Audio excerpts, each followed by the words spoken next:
आज की बात कड़वी जरूर है लेकिन सच है। अच्छे सक्सेस हैं जो बीएससी एमएससी किए, बहुत कम आपको मिलेंगे। वहीं आप देखना जो बीए किए होंगे, बीकॉम किए होंगे, बीसीए किए होंगे, बीबीए किए होंगे और कोई डिग्री होगी, वो आपके आसपास पड़ोस में देखना मिल जाएंगे जो सक्सेस होंगे। उसका रीजन क्या है वो आज की बात कड़वी जरूर है लेकिन सच है।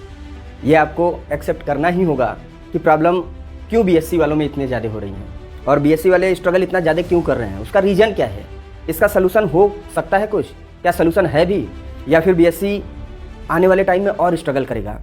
शायद जब हम लोग बीएससी करते थे 2006-07 में, 2011 तक ऐसी बातें थी, 2018 तक ऐसी बातें थी, 2019 तक ऐसी बातें थी, लेकिन अगर हम बात करें 2019 के बाद भारी परिवर्तन आया।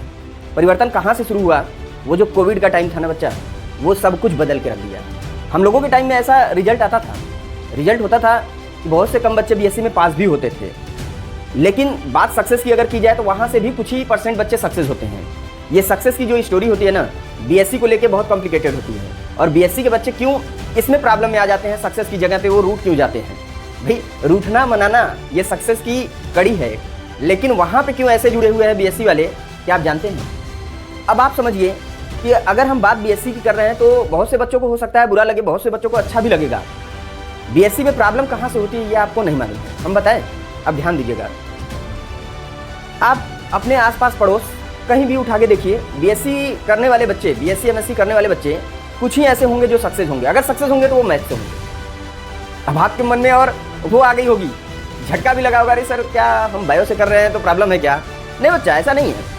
प्रॉब्लम बायो से नहीं है, प्रॉब्लम बॉटनी या जूलॉजी से नहीं है। Botany, chemistry, zoology, physics, math, science की कोई स्ट्रीम से आप पढ़ रहे हो, पढ़ो, लेकिन आप अपने कॉलेज में भी नोटिस करना। और हम आपको बता रहे हैं, अभी आप बोले ना, देखो कितने बच्चे सक्सेस हैं जो बीएससी एमएससी किए, बहुत कम आपको मिलेंगे। वहीं आप देखना जो बीए किए होंगे, बीकॉम किए होंगे, बीसीए किए होंगे, बीबीए किए होंगे और कोई डिग्री होगी, वो आपके आसपास पड़ोस में देखना मिल जाएंगे जो सक्सेस होंगे। उसका रीजन क्या है वो आपको बताना चाहते हैं। ऐसा नहीं है कि बीएससी खराब है, उसको जो पढ़ने वाले स्टूडेंट है ना, इसको इसकी जो वैल्यू है ना इस कदर से गिरा दिए हैं कि उठना और उठाना भी मुश्किल हो गया है। इसका प्रॉब्लम स्टार्ट जहां से होता है ये ध्यान दीजिए कि बच्चे आ जाते हैं कैसे भी करके। बीएससी में होता क्या है, सेलेक्टेड यूनिट होता है, सेलेक्टेड टॉपिक होते हैं, 8 यूनिट है, पहले 4 यूनिट हुआ करता था एक एक पेपर में, और उस पेपर में भी सेलेक्टेड होते थे कि ये क्वेश्चन पढ़ लो आपका काम हो जाएगा। सेम थिंग यहाँ पे भी अब आ गया है, 8 यूनिट आपके पास है, 8 अगर आप पढ़ लेते हो और उस 8 में सेलेक्टेड टॉपिक पढ़ लेते हो तो आपका रिजल्ट ऑलरेडी बन जाएगा। और बच्चे क्या करते हैं, उनको लगता है कोई तीर मार रहे हैं या तोप चला रहे हैं अगर वो बीएससी कर रहे हैं। बीएससी के बच्चों से मिले हो तो आज के टाइम में बेटा क्या कर रहे हैं, बीएससी कर रहे हैं, अरे क्या तीर मार रहे हो। उन बच्चों से अगर अच्छे से बात किया जाए ना तो उनको बहुत सी चीज़ें समझ में ही नहीं आएंगी, हवा ही नहीं लगता। खुद यूट्यूब पे आप लोग देख सकते हैं या कहीं कोचिंग में चले जाइए, आप ध्यान देना, अगर पढ़ने वाले बच्चे यहाँ पे होंगे तो वो समझ रहे होंगे कि जब अच्छे से कोई टीचर पढ़ाने लगता है या उनको समझाने लगता है ना, वो बोर हो जाते हैं। लेकिन वहीं कोई टीचर इधर से छेड़े, उधर से छेड़े, इधर मस्ती ले, उधर मस्ती ले, और जो चीज़ें आपको अच्छी खासी बुक से उठा के 1-2 चैप्टर की हैं जिसमें 10-10 पन्ने के पूरे नोट्स हैं, उसको कोई 2 लाइन में आपको बता दे, बड़ा अच्छा, बड़ा मजा है। बेटा आपको एक बात बताएं, बीएससी यहीं से प्रॉब्लम शुरू हो रही है कि बच्चे मात्र 2 लाइन में सारी चीजें कंप्लीट कर लेना चाहते हैं ना। आप बैचलर ऑफ साइंस के स्टूडेंट हो, देन आप मास्टर बनोगे। अगर मास्टर के बाद नेट जेआरएफ भरोगे ना बेटा, औकात मालूम हो जाएगी बीएससी वाले बच्चे अगर वहां जेआरएफ के लिए जाएंगे एमएससी करने के बाद। आप जिस 2 लाइन की बात करते हो ना, वहां एक एक पेज का एक क्वेश्चन मिल जाता है। आपको आदत ही नहीं है। आप तो कुछ बच्चे ऐसे भी होंगे जो कोरोना में धक्का मार के आए होंगे बीएससी करने, तो उनके लिए भी ये एक हमारी तरफ से सजेशन है, बेटा पढ़ाई पे अब भी लग जाओ। कंपटीशन बहुत हार्ड है, होता है ना, बहुत हार्ड, बहुत हार्ड, तो वो वाला हार्ड है, बहुत हार्ड है। अगर आप अब भी नहीं संभले ना तो कहीं ना कहीं बहुत बड़ी प्रॉब्लम हो जाएगी। क्यों? क्योंकि BSc, BA, BCom, BCA, BBA इतने सारे कोर्सेज होने के बाद भी बीएससी के बच्चे आपको जब भी मिलेंगे, कहीं कोचिंग में मिलेंगे, कहीं होम ट्यूशन में मिलेंगे। क्यों? और बीकॉम वाले कहीं मिलेंगे तो बिजनेस कर रहे होंगे, बीए वाले मिलेंगे रेलवे, बैंक, हाँ सच है, या पुलिस, या फिर आईएएस, पीसीएस। आपके माइंड में आ रहा है अरे अरे क्या, देखो उन्होंने रख लिया अपना हिस्ट्री या जियोग्राफी और फिक्स कर लिए कि इससे हमको पढ़ना आईएएस बन गए। हटाक, आप क्या कर रहे हो? हमको जियोलॉजी पढ़नी है, हमको बॉटनी पढ़नी है, हमको केमिस्ट्री पढ़नी है, पढ़ नहीं रहे हो, आप पढ़ते नहीं हो बच्चा। ये बात एकदम नोटिस कर लो, दिमाग में बैठा सकते हो बैठा लो। आप ना वो जो बैग टांग के कॉलेज में इसे करके चुल लगा है आप लोगों के साथ, के कोई दोरा नहीं है, बट आप लोगों को ये कोशिश अब करना चाहिए कि अभी तक छूट गया है जो, उसके पीछे न जाके जो चीज़ें अब हमको करनी है वो कैसे करें। अगर आपने टारगेट बना लिया है, भाई बीएससी तो कर ही रहे हो, तो आपने टारगेट बना लिया है कि आपको एमएससी करना है या बीएड करना है या टीचिंग क्षेत्र में जाना है या कोई भी फील्ड आपने डिसाइड किया है, तो अब आपको उस पर वर्क करना होगा। बीएससी के साथ ये सारी चीज़ें हम कैसे कर सकते हैं कि कल को कोई ये हमको ना कहे कि उस 2-3% में कहीं हम ना हो। भाई बीएससी वाले हमने क्या बोला, स्ट्रगल कर रहे हैं, स्ट्रगल करते हैं, और ऐसा ही रहा तो बायो वाले आगे करेंगे। होता क्या है, आज भी यही होता है कि हम खुद पढ़ाते हैं, तो ये हमने नोटिस किया है कि हमारे चैनल पे बोलना पड़ता है कि बेटा ये इस सेमेस्टर का क्लास है, ये इस सेमेस्टर का क्लास है, तो बच्चे देखते हैं। अगर हमने मान लो पैरामीशियम पढ़ाया, पैरामीशियम आई मीन प्रोटोजोआ, ठीक है, हमने प्रोटोजोआ पढ़ाया, और ये प्रोटोजोआ बीएससी फर्स्ट ईयर में भी है, बीएससी थर्ड ईयर में भी है। प्रोटोजोआ का एक एनिमल आपको बता दे रहे हैं, आप लोग पढ़ रहे होंगे तो समझ जाएंगे। ट्रिपैनोसोमा है बच्चा, ट्रिपैनोसोमा आपको बीएससी फर्स्ट ईयर में भी शायद पढ़ना है, फर्स्ट सेमेस्टर में, और यही ट्रिपैनोसोमा आप लोगों को पढ़ना है थर्ड ईयर में, फिफ्थ सेमेस्टर के फर्स्ट पेपर में या सेकंड पेपर में मिल जाएगा। तो होता क्या है कि अगर हमने इसको फर्स्ट सेमेस्टर लिखा है या फर्स्ट ईयर लिखा है तो ये थर्ड ईयर वाले नहीं देखेंगे, अगर हमने थर्ड ईयर के लिए दिया है तो वो फर्स्ट ईयर वाले नहीं देखेंगे। इनकी प्रॉब्लम क्या है, प्रॉब्लम ये होती है कि ये लोग अगर वहाँ लिखा है ओनली ट्रिपैनोसोमा तो वो ट्रिपैनोसोमा खाली देखेंगे कि trypanosoma is a leaf like structure, it is a protozoans, बस इनसे 2-3 लाइन से मतलब होता है। बेटा आप लोगों को अब ये याद रखना है कि आगे क्या करना है उसके अकॉर्डिंग। जैसे CUET PG आ गया है, अब आपको MSc के लिए हायर यूनिवर्सिटी में आप देखो ना, भाई आप पढ़ाई के लिए अगर पढ़ ही रहे हो, ग्रेजुएशन कर ही रहे हो, BSc कर ही रहे हो, तो BSc से क्या नहीं कर सकते ये आप सोचो। नेट JRF क्वालिफाई कर सकते हो, लेकिन उसके लिए MSc करना होगा। आप इंटर कॉलेज में लेक्चरर बन सकते हो PGT क्वालिफाई करके, लेकिन उसके लिए MSc करना होगा। आप बहुत से फील्ड में जा सकते हैं, लेकिन पहले आपका जो बैकग्राउंड है उसको तो मजबूत करिए, स्ट्रांग करिए। मैटर ये नहीं है कि आपने क्या पढ़ा, मैटर ये है कि अब आगे आप क्या पढ़ोगे। भाई अब आपके पास जितनी सिलेबस बची है, आप जिस फील्ड को डिसाइड किए हो उसके अकॉर्डिंग आ जाओ। मान लो आपके चैप्टर में फिलहाल में आपको अगर जिस भी BSc के सेमेस्टर में है, आपको मान लो सेल पढ़ना है, तो आप क्या करते हो बच्चा लोग कि सेल का डेफिनेशन बस पढ़ लेते हो। सेल ऐसा पढ़ो कि देखो आप बहुत ज़्यादा तो आपको पढ़ना नहीं है, लगता है कि हमको बहुत ज़्यादा पढ़ना है, ऐसा कुछ नहीं। अगर आप टाइम दोगे अच्छे से ना, अच्छे से मैनेज करोगे, तो आप देखो 8 यूनिट 8 दिन का चैप्टर होता है, 8 दूनी 16 दिन का चैप्टर होगा, और 16 एक है, तो वैसे ही जूलॉजी बॉटनी केमिस्ट्री तीनों के लिए उठा लो, तो कहीं ना कहीं 50 दिन आपके लिए पर्याप्त होता है, 60 दिन। अब उसमें आप क्या करना चाहते हो, देखो हम ये कहेंगे बेटा कि आप जैसे सेल अगर पढ़ रहे हो तो सेल को आप अपने सिलेबस में पहले कंप्लीट कर लो, पहले आप BSc लेवल पे कंप्लीट कर लो, उसका 1 साल का पेपर 2 साल का देख लो। देन उसके बाद आप क्या करो कि उस सेल का पूरा डिटेल देखो, पूरा सेल का डिटेल पढ़ना चालू करो कि इस सेल में और भी चीजें हम क्या पढ़ सकते हैं। क्योंकि हो सकता है आप MSc एंट्रेंस में CUET PG में आपके सेल दिया है, साइटोलॉजी दिया है, तो वहां पे क्या क्वेश्चन हायर लेवल से बनेगा क्या, क्योंकि आप जो BSc में पढ़ रहे हो वो इंटर लेवल की चीजें आप पढ़ के बस संतुष्ट हो जा रहे हो। लेकिन अगर अच्छे से सेल के बारे में पढ़ोगे तो उसके लिए बुक भी आपकी अच्छी होनी चाहिए। और आप यही हमने क्या बोला कि नॉर्मल सी जो इंटर की क्लासेस होती है उसी के आधार पे बहुत से यूट्यूब चैनल वाले, उनकी मजबूरी है, आप अगर वो हायर लेवल की पढ़ा दें तो आप पढ़ोगे ही नहीं। ये हम भी देखते हैं, हम भी जिस दिन अपने चैनल पे मैटर ज़्यादा कर देते हैं, टाइम ज़्यादा कर देते हैं, वो हमारा वीडियो नहीं चलता है। हमारा वीडियो कौन चलेगा, या किसी यूट्यूब पे पढ़ाने वाले जो BSc के क्षेत्र में, बाकी डांस गाना ये सारी चीज़ें चलती हैं, सारी चीज़ों का चैनल आप देखोगे रन करता है, बहुत अच्छा रन करता है, घंटा 2 घंटा नहीं 10-10 घंटे का वीडियो चलता है। क्लास 9th का 10-10 घंटे का वीडियो चलता है सिर्फ BSc को छोड़ के। BSc के बच्चे देखो हमने क्या बोला, 2-3% सक्सेस होते हैं। अगर इतने ही पढ़ने वाले होते तो वो सक्सेस क्यों नहीं होते। वो अपने आप में बहुत मैच्योर समझते हैं खुद को, लेकिन ऐसा नहीं है बेटा। आप मैच्योर हो हम मानते हैं, लेकिन आप ये ध्यान दो, हम ये नहीं कहते कि हमसे ही, आप अपने कॉलेज में, कोचिंग में या किसी और यूट्यूब चैनल से जहाँ भी आप पढ़ रहे हो, आप हमेशा याद रखो कि एक टॉपिक अगर आप टच कर रहे हो, कोई भी टॉपिक आप स्टार्ट कर रहे हो, तो पूरा उसको फाइनल करके ही इस चैनल से हटो। समझ में आ रहा है। जैसे आपने सेल स्टार्ट किया तो पूरा सेल का वहाँ से डिटेल उठा लो, पूरा कंप्लीट करो, उसका नोट्स बनाओ, उस पर PYQ करो। अब जो भी टॉपिक आपके BSc में है, आप ये मत देखो कि 2 लाइन हम इंटर वाली बुक से उठा के पढ़ लिए, हमारा सब कंप्लीट है यार, हम एग्जाम दे लेंगे, एग्जाम दोगे पास हो जाओगे, ये जाहिर सी बात है, पास हो जाओगे, कौन फेल होता है। फेल आप उस दिन होगे जिस दिन आप बगल के क्लास में कोचिंग में जाके बैठ के पढ़ा रहे होगे बेटा। फेल उस दिन होगे जब बगल वाले अंकल के घर जाकर होम ट्यूशन पढ़ाओगे। ये गलत नहीं है, स्वीट पॉइजन है। क्यों सक्सेस नहीं हो पाओगे उसका रीजन आपने समझा? क्योंकि आप बीएससी की जो बुक हैं, आप 2-4 जितने बच्चे हैं कमेंट करके आप लोग बताइए कितने बुक के बारे में आप बीएससी के अच्छे से जानते हैं। बीएससी के बुक के बारे में अभी आप नहीं जानते हैं, सोचिए कितनी बड़ी बात है। अब आप सोच रहे होंगे हम ये कैसे जानते हैं? हम 2011 से बीएससी को पढ़ा रहे हैं, आज 2023 है। 2011 से लेके आज तक हम बीएससी को पढ़ाए हैं। उसमें वो बच्चे सक्सेस हुए हैं जो डेली हम जितना वर्क कराते थे वो वर्क करते थे। इसके साथ साथ हम उनको पढ़ाने के साथ साथ बहुत सी चीजें देते थे कि बेटा ये प्रैक्टिस करो, इस बुक को जाके थोड़ा सा पढ़ लेना, थोड़ी सी यहाँ से आप मैटर उठा के लाओ। तो वो एक प्रोजेक्ट की तरह कार्य करते थे। आज वो बहुत सी जगहों पे बहुत से बच्चे पोस्टेड हैं। कमेंट अगर वो देख रहे होंगे तो उनको लगेगा, कमेंट भी आएगा। और बहुत से बच्चे अभी जब से हम चैनल चला रहे हैं, चैनल पे ऐसे बच्चे मिले जो टॉप किए अपने कॉलेज में। क्या वो कहीं नहीं जाएंगे? वो भी सिलेक्टेड हो रहेंगे। आप तो क्या आप नहीं हो सकते? आप भी हो जाओगे बच्चा।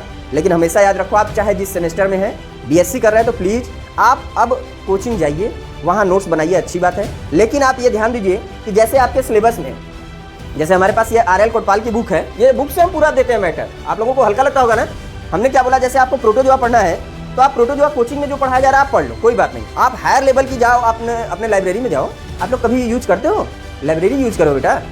लाइब्रेरी, लेबोरेटरी ये किस लिए बना होता है? आपके लिए बना होता है। आप जाओ वहाँ पे बुक निकालो, उस बुक में प्रोटोजोआ का अगर जनरल कैरेक्टर आपके कोचिंग में पढ़ाया गया, कॉलेज में पढ़ाया गया, देन आप बुक से थोड़ा सा देख लो। अब बुक से देखने का क्या फायदा होगा कि हम लोग क्या करते हैं, जैसे हम कोचिंग में अगर हम पढ़ा रहे होते तो भाई ओरली आते हैं हीरो बनने के चक्कर में, जो हमको याद है वो पढ़ाते चले जाते। अरे बच्चे बड़े खुश, गजब यार गजब, ये वाले सर क्या पढ़ा रहे थे, इनको बुक की जरूरत नहीं। अरे बेटा बुक की जरूरत नहीं पड़ी, वो बड़ी तारीफ की बात नहीं है।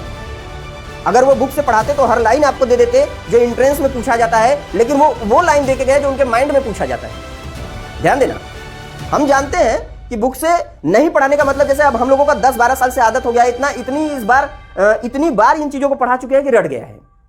सारी चीजें रट गई हैं कि भाई यहाँ पे ये होगा, यहाँ पे ये होगा। हमको इस जैसे पूरा सीरियल वाइज फाइलम का एक पॉइंट से हम जनरल कैरेक्टर बता देते हैं। तो वो आप करो, हमारे चैनल पे जनरल कैरेक्टर मिलेंगे, वो आप देखो। लेकिन आप अगले जो टारगेट है CUET PG, फिर बीएड या TGT PGT, उनका एक बार सिलेबस आप रख लो। अपने क्लास के जो सिलेबस है, अगर आपको पढ़ना है प्रोटोजोआ, सिलेंट्रेटा या इकोलॉजी, इन्वायरमेंटल, इम्यूनोलॉजी, तो इम्यूनोलॉजी आप पढ़ो, अपने सिलेबस से एक बार पढ़ो। लेकिन उस इम्यूनोलॉजी को थोड़ा डीप भी पढ़ो, और उससे बनने वाले जो ऑब्जेक्टिव टाइप के कहीं जिस क्षेत्र में आपने टारगेट बनाया उसको थोड़ा सॉल्व करने की कोशिश किया करो। अब आप कहोगे आपके पास टाइम नहीं है। बेटा 8 ट्रिक का 24 घंटे होते हैं। सोने के लिए 6 घंटे पर्याप्त होते हैं, लेकिन हमने आपको दिया 8 घंटे। 8 घंटे सो जाओ, निधड़क सो, चलो जाओ। 8 घंटे आप घूमो टहरो, मूवी देखो, गप सड़ाके मारो। 8 दूनी 16 घंटे, बच्चे 8 घंटे ना, 8 घंटे तो पढ़ लो। अगर 8 घंटे भी अच्छे से पढ़ लो ना, तो ये कभी नहीं कहते फिरोगे यार बीएससी कर रहे हैं। बीएससी कोई वो हुआ नहीं है। बीएससी कर रहे हो बच्चा, अच्छी बात है। ऐसे ढंग से करो ना कि उसके हर टॉपिक आपको क्लियर हो। पहले तो आप सिलेबस का पूरा ज्ञान होना चाहिए। जब भी आप पढ़ाई कर रहे हो, सिलेबस पूरा अच्छे से देख लो कि हमारे इस सेमेस्टर में हमको ये टॉपिक पढ़नी है, और ये टॉपिक अगर हम PGT देते हैं तो इसमें भी मिलेगा। हम CUET PG MSc का, BHU का, इलाहाबाद का, दिल्ली का जो CUET PG हम इंट्रेंस देंगे, सेंट्रल यूनिवर्सिटीज़ के लिए CUET PG होता है, वो इंट्रेंस देंगे, तो उसमें भी ये सिलेबस हमारा मिल रहा है। तो उस टॉपिक को और अच्छे से निचोड़ के पढ़ो, उससे बना लो नोट्स, और अच्छे से रिवीजन करते रहो, PYQ करते रहो। जिस दिन आप अपने फील्ड में अच्छा करोगे, उस दिन आपको आपके सेक्टर में ही जॉब मिल जाएगा। लेकिन जब आप अपने फील्ड में पीछे रहोगे ना, BSc में नॉर्मल आप BSc पास हो गए तो MSc करने का इच्छा ही नहीं होगा, या MSc कर लिए तो MSc पास हो गए। BSc MSc धक्का मारते मारते पास हो जाओगे, लेकिन किसी इंट्रेंस में क्या पास हो पाओगे? इंट्रेंस में बैठोगे, बायोलॉजी के 10 क्वेश्चन ऑब्जेक्टिव दे दिए जाए, भाग जाओगे। तो यही मतलब होता है बेटा कि आप जब भी पढ़ रहे, अब आप उठो। पहले आप 6 से आए 8 तक, 8 से गए 9-10 में। 9-10 में आप नॉर्मल चीजें पढ़ रहे थे बायोलॉजी के। फिर आया 11-12, 11-12 में आपने कुछ उससे ब्राइट पढ़ा। अब उससे ऊपर चलो, BSc लेवल पे पढ़ाई करो ना। आप लोग BSc के लेवल पे पढ़ ही नहीं रहे हो, आप लोग सिर्फ पास होने के लेवल पे पढ़ रहे हो। अरे यार कैसे पास हो जाए? कोचिंग का नोट्स, सुनो, कोचिंग में जा रहे हो आप, जरा अपने कोचिंग का नोट्स दे देना, जिराक्स कराया, पढ़ लिए, पास हो गए।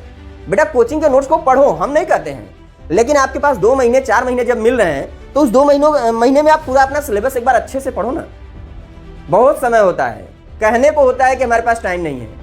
आप एक बार अगर कोचिंग के मैटर को उठा के रख लिए, तो उससे आप PYQ कर लो, प्रीवियस ईयर क्वेश्चन कर लो। लेकिन बाकी उन चीज़ों पे बड़े मैटर को बनाओ, अच्छी चीज़ों को समझो, और आप अपने एग्जाम के लेवल पे पढ़ाई करो। आप BSc के लेवल पे नहीं पढ़ रहे हो। फिर आप एमएससी में जाओगे, वही बीएससी लेवल का जो नॉर्मल सी चीजें होंगी वो छाप के एमएससी कर लोगे।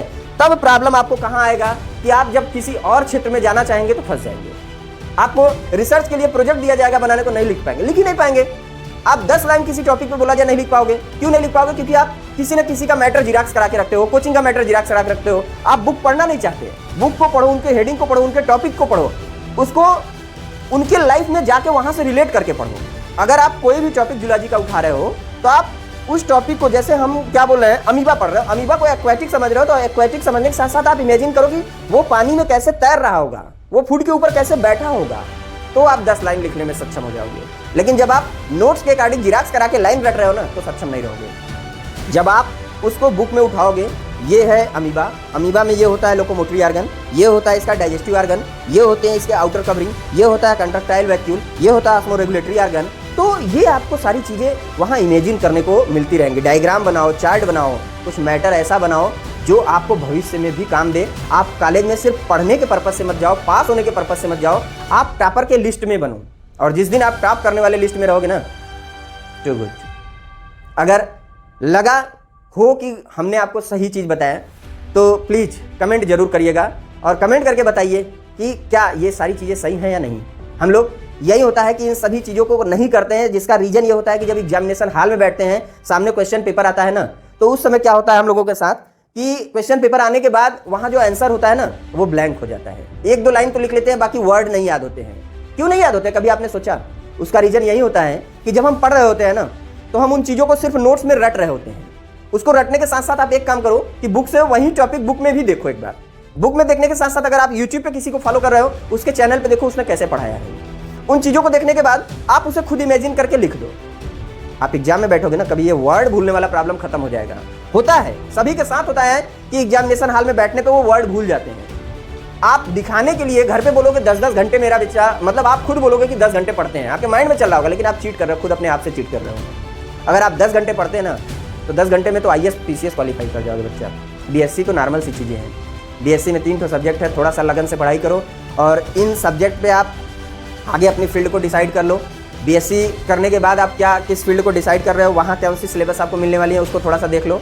देन इसको उसको मिला के और जो भी टॉपिक वहाँ से यहाँ से सिमिलर है उसको अच्छे से पढ़ो। जैसे CUET PG में जो भी टॉपिक हैं वो आपके BSc में सब के सब हैं, उनको 1 by 1 क्या करो कि यहाँ से रिलेट कर लो और अपने जो जिस सेमेस्टर में आप हो उस सेमेस्टर का सिलेबस अपने सामने जहाँ पढ़ते हो चिपका के रख दो। लिखने के साथ साथ अपने सिलेबस को जिराक्स करा के आपने रखा है तो उसको प्लीज़ हम यही रिकमेंड करेंगे कि आप उसका जिराक्स कराइए, जरूर कराइए, लेकिन उसको अपने हाथ से राइट करिए। जिस दिन आप अपने हाथ से लिख दिए वो सिलेबस आपके माइंड में होगा, उसको लिखने के बाद चिपका दीजिए दीवार पे सामने।